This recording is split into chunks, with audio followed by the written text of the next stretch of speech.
மதுரை ஒத்தக்கடை பகுதியில் உள்துறை அமைச்சர் அமித்ஷா கலந்து கொள்ளும் பாஜக நிர்வாகிகள் ஆலோசனைக் கூட்டத்திற்காக பலத்த பாதுகாப்பு ஏற்பாடுகள் செய்யப்பட்டுள்ளன. இதுகுறித்து கூடுதல் தகவல்களை நமது செய்தியாளர் சல்மான் வழங்க கேட்கலாம். வணக்கம் சல்மான். அமைச்சர் அமித்ஷா மதுரைக்கு வந்திருக்கிறார். இங்கே பாஜக நிர்வாகிகள் ஆலோசனைக் கூட்டத்திற்கு பாதுகாப்பு ஏற்பாடுகள் பலப்படுத்தப்பட்டிருக்கின்றன. இது குறித்தான கூடுதல் விவரங்களை பதிவிடுங்க. 2026ஆம் ஆண்டு நடைபெறக்கூடிய சட்டமன்ற தேர்தலில் பாஜக தனது இடத்தை தமிழகத்தில் பதிப்பதற்கான நடவடிக்கைகளை நடவடிக்கையாக தான் உள்துறை அமைச்சர் அமித்ஷா அவர்கள் தற்பொழுது மதுரையில் இன்று மாலை நடைபெறக்கூடிய பாஜக மாநில அளவிலான பகுதி மற்றும் மண்டல் நிர்வாகிகள் அதே போன்று 13 அணி நிர்வாகிகளுடனான ஆலோசனை கூட்டத்தில் கலந்து கொள்ள உள்ளார். இதற்காக நேற்று டெல்லி விமான நிலையத்திலிருந்து மதுரை விமான நிலையத்திற்கு நள்ளிரவு 11 மணி அளவிற்காக வருகை தந்த நிலையில் தற்பொழுது சிந்தாமணி பகுதியில் இருக்கக்கூடிய தங்கு விடுதி ஒன்றில் தங்கியிருக்கிறார். இதனைத் தொடர்ந்து 11 மணி அளவிற்காக மீனாட்சி அம்மன் கோவிலில் சாமி தரிசனம் முடித்த பின்பாக மீண்டும் அந்த தங்கு விடுதியில் 1 மணி வரைக்குமாக முக்கிய நிர்வாகிகளை சந்திக்கிறார். பின்னர் 4:15 மணிக்காக ஒத்தக்கடை பகுதியில் நடைபெறக்கூடிய அந்த ஆலோசனை கூட்டத்தில் பங்கு பெற உள்ளார்.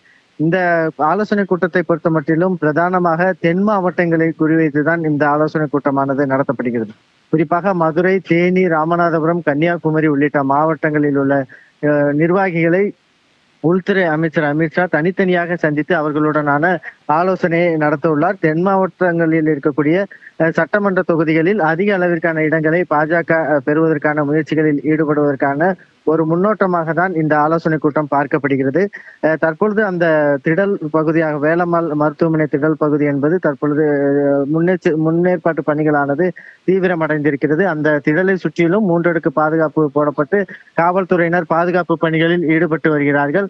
தற்போதிலிருந்து அந்த நுழைவாயில் பகுதிகளில் உள்துறை அமைச்சர் அமித்ஷா படங்கள் மற்றும் தாமரை சின்னம், பாரத மாதா சின்னம் உள்ளிட்டவைகள் எல்லாம் பொருத்தப்பட்ட வரவேற்பு பதாகைகள் வைக்கப்பட்டிருக்கின்றன. உள் அரங்கமாக இருக்கக்கூடிய வகையில் தான் இந்த ஆலோசனை கூட்டமானது நடைபெற இருக்கிறது. அனுமதி அட்டை வைத்திருக்கக்கூடிய அந்த நிர்வாகிகள் மட்டும்தான் அந்த உள்ளே கூட்டத்திற்கு செல்வதற்கு அனுமதிக்கப்படுவார்கள். அதே போன்று ஊடகத்தினர் 10 நிமிடம் மட்டுமே வீடியோ எடுப்பதற்கு அனுமதியானது வழங்கப்படும் என தெரிவிக்கப்பட்டிருக்கிறது. தற்போது உள்துறை அமைச்சர் அமித்ஷா வருகை தரும் பொழுது அவர்கள் ஓய்வெடுப்பதற்காகவும் முக்கிய நிர்வாகிகளை சந்திப்பதற்காக தற்பொழுது பிரத்யேகமான வாகனமும் அந்த வேலம்மாள் திடலுக்கு வரவழைக்கப்பட்டிருப்பதாக தெரிய வந்திருக்கிறது.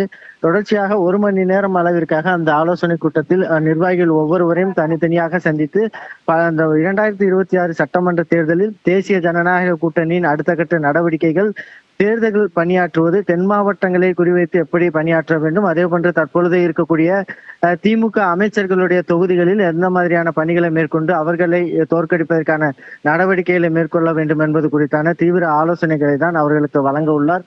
இந்த நிலையில் தான் அந்த தற்பொழுது இருக்கக்கூடிய அந்த வேலம்மாள் மருத்துவமனை திடல் பகுதியை பொறுத்த மட்டிலும் இருக்கைகள் 10,000க்கும் மேற்பட்ட இருக்கைகள் தற்பொழுது இருந்து அடுக்கி வைக்கப்பட்டிருக்கின்றன. தொடர்ந்து சுற்றுவட்டார பகுதிகள் முழுவதிலுமாக காவல்துறையினர் கண்காணிப்பில் ஈடுபட்டு வரக்கூடிய நிலையில் தற்போதிலிருந்தே அந்த பகுதிகளுக்குள் வேறு யாரும் வெளிநபர்கள் அந்த பாஜக நிர்வாகிகள் அடையாள அட்டை வைத்திருக்கக்கூடிய அனுமதி அட்டை வைத்திருக்கக்கூடிய நபர்களை தவிர வேறு யாரும் உள்ளே சொல்லக்கூடாது என்பதற்காக தற்போதிலிருந்தே அந்த மேடை பகுதி முழுவதிலுமாக கட்டுப்பாட்டிற்குள் கொண்டு வரப்பட்டிருக்கிறது. நேற்றைய தினம் பாஜக மாநில தலைவர் அண்ணாமலை அமித்ஷா அவர்களை விமான நிலையத்தில் வரவேற்காத ஒரு சூழலில் தற்பொழுது அவர் தங்கியிருக்கக்கூடிய விடுதிக்கு பாஜக முன்னாள் தலைவர் அண்ணாமலை அவர்கள் தற்பொழுது நேரில் அமித்ஷா அவர்களை சந்தித்து உரையாற்றி வருகிறார். அதனைத் தொடர்ந்தாக தான் நேற்றைய தினம் பாஜக மாநில தலைவர் நயினார் நாகேந்திரன், அதே போன்று மத்திய இணையமைச்சர் எல் முருகன், முன்னாள் மத்திய அமைச்சர் பொன் ராதாகிருஷ்ணன், அதே போன்று முன்னாள் பாஜக மாநில தலைவர் தமிழிசை சவுந்தரராஜன் உள்ளிட்டோர் கூட விமான நிலையத்தில் உள்துறை அமைச்சர் அமித்ஷா அவர்களுக்கு வரவேற்பு அளித்தார்கள்.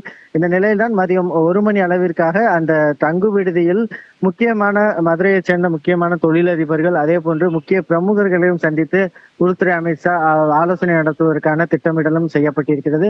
மாலை 4 மணி வரைக்குமாக அந்த 4:15 மணிக்காக ஆலோசனை கூட்டம் நடைபெற உள்ள நிலையில் வேலம்மாள் மருத்துவமனை திடலில் தற்போதிலிருந்து முன்னேற்பாட்டு பணிகள் தீவிரமடைந்திருக்கிறது. இது குறித்தான விரிவான விவரங்களுக்கு நன்றி சல்மான்.